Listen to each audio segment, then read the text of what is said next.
Happy Sunday, everybody. I hope yours has been wonderful so far. I hope you're feeling good. I hope you got to go to church and spend some time with the Lord and some friends and just had a wonderful day of fellowship with family and friends. Um, I'm going to show you today this planner here. I've decided because of my health issues, I'm going to be applying for disability soon.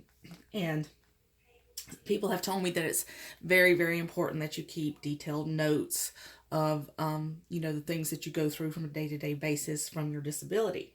So I was like, okay, I've, recently bought all these planners, and what better thing to do it with and keep it in a planner.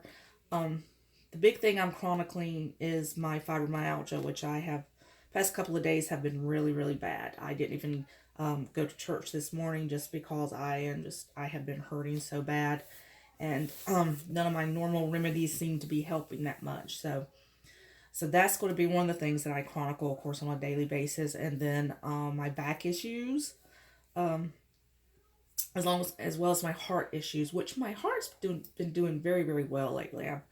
I'm the medication that I'm on seems to be really controlling, the issues there. I I think the biggest thing that I fight, besides of the pain from the fibromyalgia and my lower back, is just fatigue. I am just tired. I could sleep 24 hours a day and still wake up tired. It's just, which that is part of fibromyalgia and chronic fatigue syndrome. Your body's exhausted. It's just completely exhausted. So, anyway, I just wanted to walk you through this in case there's someone out there that may have similar issues with fibro and other things. I love to hear from people um, that I can share with who know, it's hard to understand fibromyalgia for most people because it's not something you can see. It's not something you can take an x-ray of and see. It is a muscle and nerve disorder. So there are no real, like with rheumatoid arthritis, obviously there's a lot of visible signs with that, but with fibromyalgia, there's not. There's all kinds of issues that go along with it, like IBS is one of them. Of course, the fatigue, headaches. It affects so many areas of your body because your nerves are all the time screaming at you. So things that wouldn't really bother a normal person can be excruciating for someone with fibromyalgia. I have days when, and the past couple of days have been those days where if my little dogs get up on my lap, it just hurts.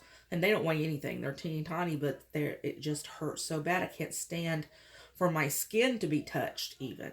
And then there's days when I'm so sensitive that washing my hair in the shower is a struggle because that just taking a shower in general, anyone that has fibromyalgia would tell you that it wears you out for some reason. I think that combined with my heart condition, um, of course I shower every day. Don't think I don't. I do. Um, but it's one of those things that you are exhausted after you do it. And if you're in a flare, then your hair just hurts. It's like, anything that's got to do with your nerves. So anything that has to do with your nerves, like going to the dentist, is excruciatingly painful. Um, Even massages, they suggest you get deep tissue massages to help really loosen up those muscles. But the problem is that is, you hurt so bad for 2 days at least after one of those kind of massages. It's just like, oh, just pain. So anything that affects the nerves sets off fibromyalgia. You have to be careful with how much you do, which is why I ended up having to quit work. I had no quality of life while I was working.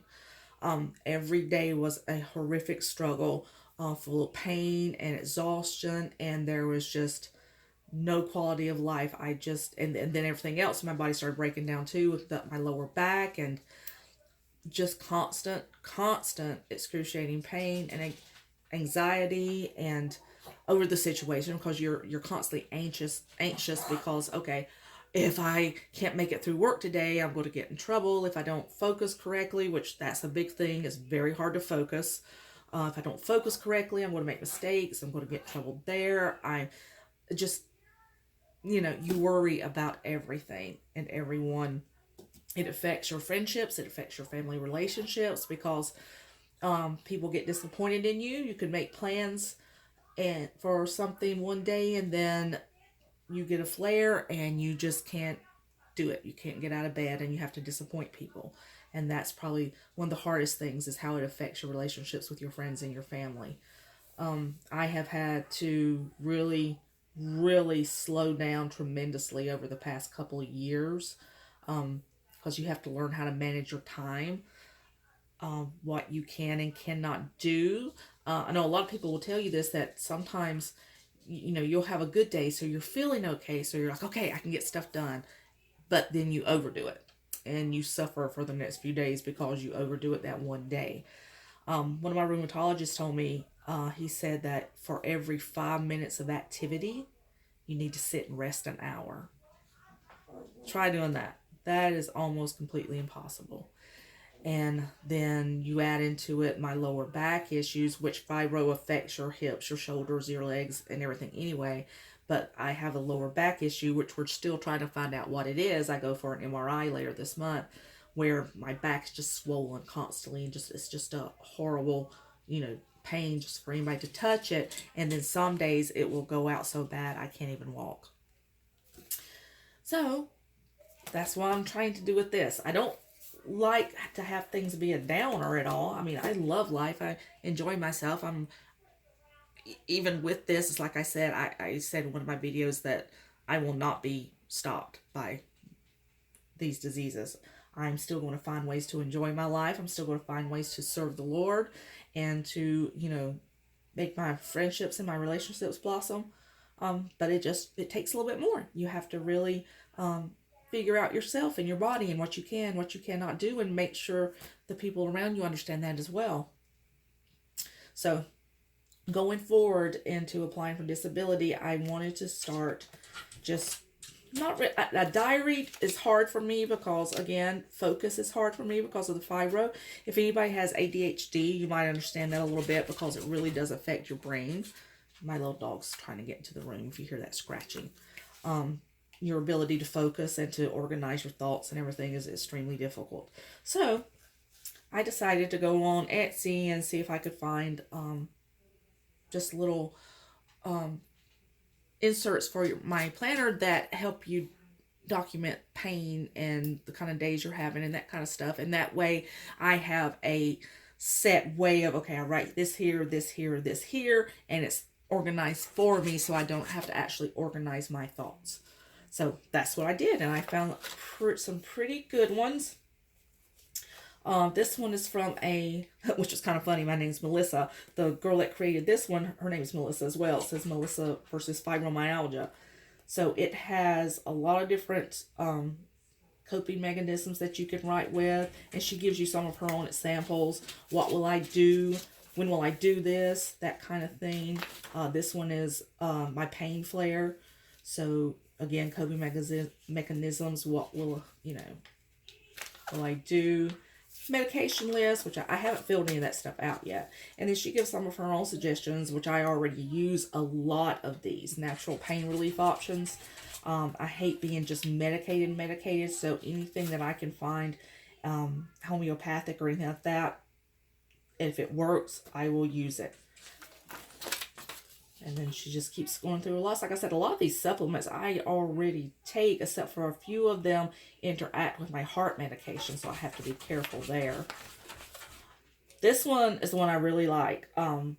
It gives you your morning symptoms as well as your evening symptoms. So you can you put the date in, circle what day it is. You talk, well, you don't talk. You write down, how are you feeling? How long did you sleep? How productive was your sleep? Where do you hurt? And it has an evening thing too. So that really, it's small, but it helps you see, keep track of things. And it has a place here for notes so that if you know why maybe your pain level's higher, like if, okay, I did something yesterday and my body's paying for it today, you can make notes that way so you can see what triggers things. So I really, really like that. So I printed out several of those, and I will print out some more. And I forget which Etsy. I think I got this from the same Etsy shop, Melissa versus Fibromyalgia, I think. And then I just have some note paper, and I haven't, completely set this up, but I know where I'm going. Monthly insights. I can keep notes of stuff that's going on, stuff that happened. And then this here, I actually broke down some of my Happy Planner materials and just cut them down to A5 size, punched holes with them, and I'll be using those as well. So I'm hoping that, I'll be able to get this filled up with as much information I'm going to put all my notes from my doctors, my diagnosis, results of tests and things in here so that I can have it all in one little neat place. That way if I don't, I will lose it. I lose everything. If I do not have something in one place that I can remember where I put it, I will lose it. Because that's another thing that goes with fibromyalgia is your short-term memory. And mine is a hot mess. So just trying to stay focused and trying to remember what I did with things. I can put a cup of coffee here and then go to the bathroom, and you know what? I forget where I put my cup of coffee. That's my world. That's my world. I'm doing good to be able to find my way to the post office. So and what are you going to do? You got to laugh about it a little because, it is life as we get older. Things, a lot of people do a lot better than other people, some of us. But at the same time, either way, as you get older, you're going to have limitations upon limitations of what you can and cannot do. So that's just life. And that's why you learn to adjust and you learn to find things that make you happy. That, and for me, it's Bible study and journaling. I love this stuff. When I was a young person, when you're young, you're just itching to go all the time. I had a few of my older relatives that loved to do scrapbooking and stuff, and I thought to myself, how boring. How boring is that? That's just weird. I totally get it now. It's funny how, your brain changes as you grow older. But luckily, if we do it like we're supposed to and we stay grounded in the Lord and grounded in the Word of God, our brains will mature with our bodies. The bad part is the body maturing means it's getting older and less useful. But hopefully the things you love, the things you find important, the things that are of value to you, those things completely mature and they change, and you understand what is truly important. And just family. Number one, your relationship with God absolutely has to be at the forefront of everything. If you don't put Jesus first, then everything else will go out of balance. So it always has to be Jesus first, and then you start going down your ladder and prioritizing after that. But God has to be at the top. Has to be. And I can tell you, some of the things I have walked through over the past 25 so years have been hard. I have not had things easy. Life has been hard, just like it can be on all of us. But there has never been a day that I could not turn to the Lord, and He was right there with me, walking me through everything. The times that I didn't feel Him, those are times when that's called faith. He's there working, even if you don't feel like He's working. He is. And I've never seen anything that He was not faithful in. There's never been a single bad thing, or good thing for that matter, that I have walked through that God has not been faithful to bring me through, and through with a better understanding of who He is and just how vital our faith walk with Jesus is.